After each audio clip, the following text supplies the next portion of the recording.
What's up, everybody? I am Rick Hunter, and today I want to talk to you about some of the problems with working in a restaurant if you're thinking of starting a restaurant job, and a couple of the bonuses.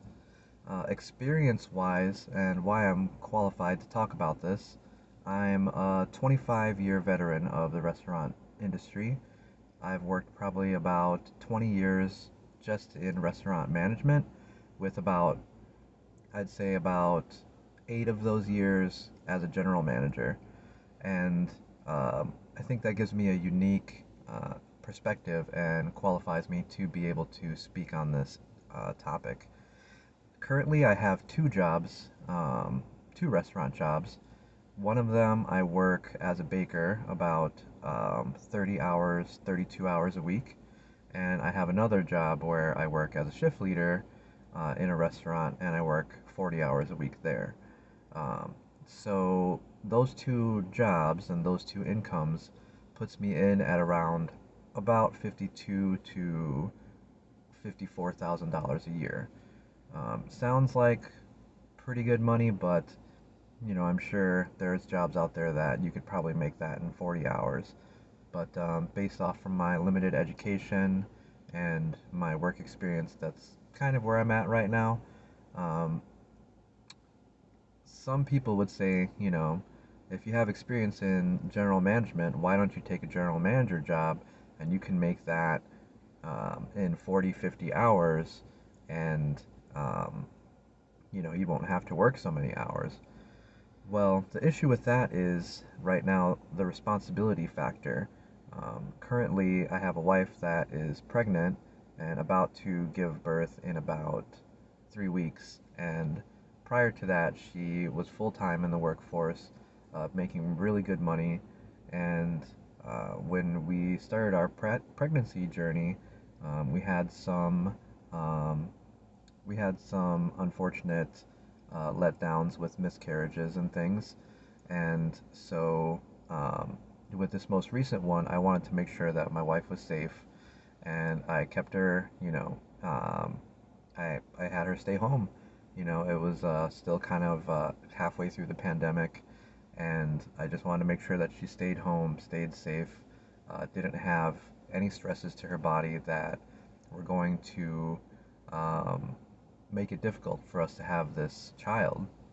So I had to step up and I had to get a second job and start making more money than what I was making. I was working as a shift leader and I was working 40 hours a week, and um, I was making about $15 an hour, and that really wasn't enough to tide us over.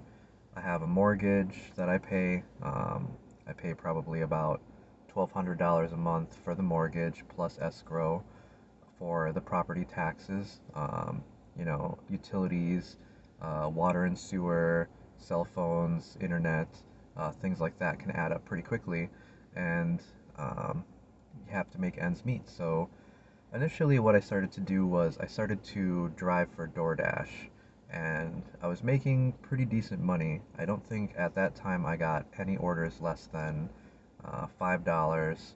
Um, and over time, I started to notice that just in a period of like a few months, that amount of money kept going down. Like it was $5 minimum, I believe, like per order, and then I started to see that go to $4, and then I started to see that go to $3, and then I started to see that go to $2.50 and to $2. And when it got to $2, I was like, okay, I'm not making any money. I'm probably spending more money in gas than anything. So I had to look for a different option, and that's when I took a second job as a baker, and I started to make more consistent money that way. Less money than when I was making good money with DoorDash, but that good money with DoorDash just doesn't seem to be there anymore. Um, so that was working out pretty good. But getting back to the topic of this video, which is, some of the problems with working in a restaurant setting, if that's what you're thinking of doing. Right now, the number one issue and the number one problem that I hear everybody talk about is staffing. Everybody talks about struggling finding staffing and not being able to find quality staff and things like that. And I can say like that's been my experience to be a real issue in the workplace right now is finding staffing for restaurants. And it's not necessarily finding people because there are people applying and there are people who want to work in these restaurants, but generally the majority of them are younger people. And when I say younger, I mean like 17 and below. And that's not really um, a bad thing. It's always good to have young people in the workplace because they are just getting their feet wet in the workplace and they are fairly malleable in terms of teaching them to be responsible, teaching them. Um, you can pretty much teach a young person anything in terms of the workplace and get them to learn and get them to be productive. But um, it's also a struggle with younger people because they have limited availability. Maybe they are also students. Maybe they are going back to school soon and their availability is going to be cut in half, cut in fourth, or they're going to leave the job altogether. And so it could be difficult having nothing but 17 and below younger people working in the workforce in these restaurants. Previously, before the pandemic, a lot of the workforce that I had experienced working with in restaurants were adults and younger people. So you had working moms, um, you had immigrants, people with um, like resident alien status, um, and all these different kind of like melting pot of people all working in the same uh, places, just trying to get by and trying to make a living. And I think the big difference between now and pre-pandemic that we're seeing in restaurants is that those adults, those moms, and those dads and those immigrants just trying to get by, they're not trying to work in restaurants right now. Um, some of the reasons for that, I think, is the new kind of job market that's out there with delivery apps like DoorDash, Grubhub, Uber Eats, Postmates, and whatnot. I see a lot of moms delivering. I see a lot of um, older disabled people delivering, and these are people that I would normally see in the workforce in restaurants, and now I'm just not seeing them. I'm not seeing them apply. I'm not seeing them come in and work with us. It's just like totally different. You also have other jobs like retail jobs, like Amazon, taking up a pretty big amount of that workforce. Um, and you have higher pay from retail jobs like Target, Walmart, Woodman's, and places like that, starting at $15 an hour, um, which are pretty good jobs. So those are out there. Sometimes it can be a little difficult to get hours in a retail space, and that's been kind of my experience when I dip my toe into it. Um, I'd say like 25 to 30 hours um, at $15 an hour is a little tough to make a living on. So that's the reason why I haven't really ventured much into the retail space. Um, I did work for Target previously, and it was always difficult to get hours.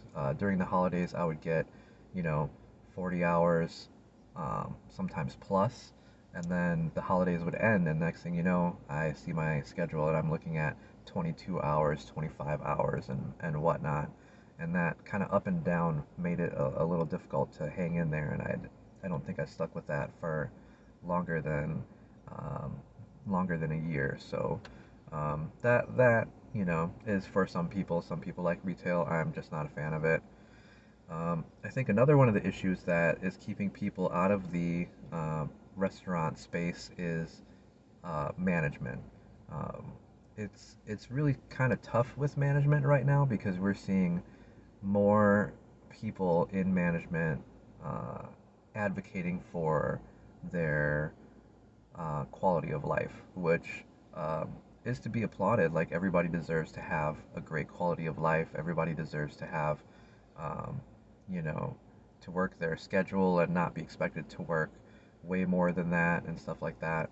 But it's been kind of like my experience with all, not all of my restaurant jobs, but most of my restaurant jobs that, like when you get to like general managers and above, that don't really take ownership of their role and kind of go above and beyond and kind of um, just put in that extra to make sure that everyone underneath them is happy and comfortable, and um, that is kind of one of the big struggles I think that makes these jobs less appealing.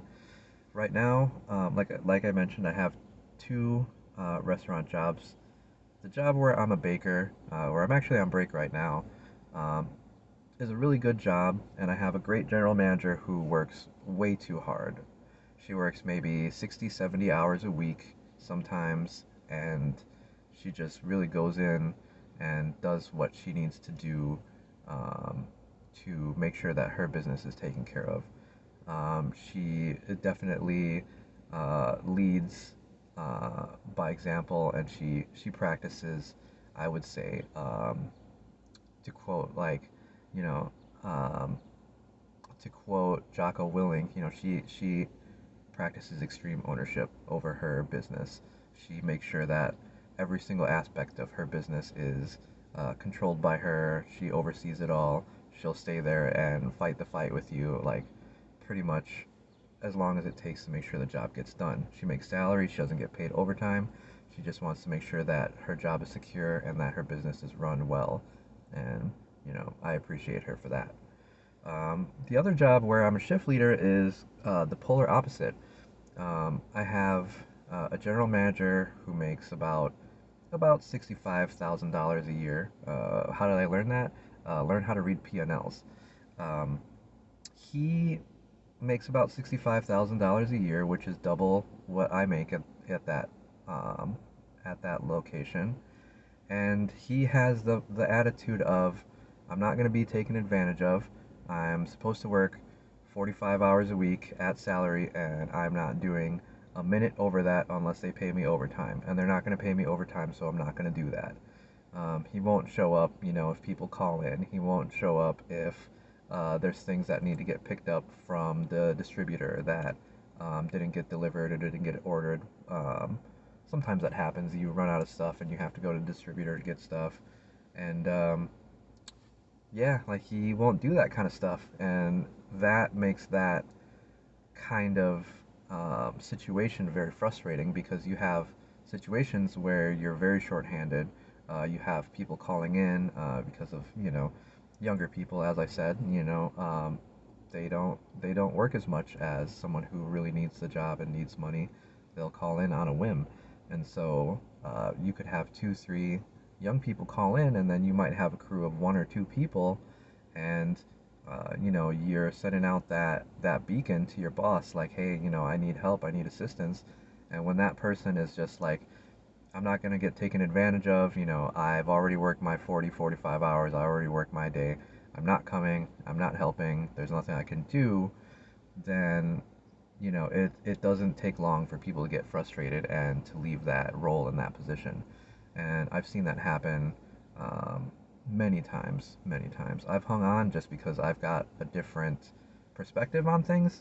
Um, I kind of do kind of the soft quitting method of working where I don't really take things too seriously. I don't overexert myself.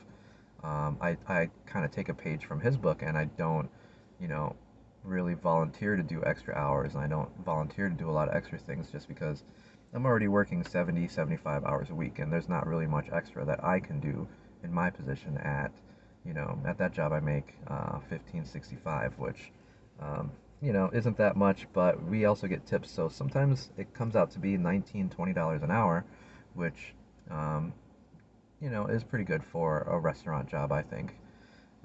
Which brings me to one of the next problems with working in a restaurant is pay. And so, in regards to pay, um, obviously, restaurants have a reputation for being on the lower end in terms of the pay scale, and a lot of them are trying to step it up. I know the place that I work, now just that I was just talking about instituted tips not too long ago.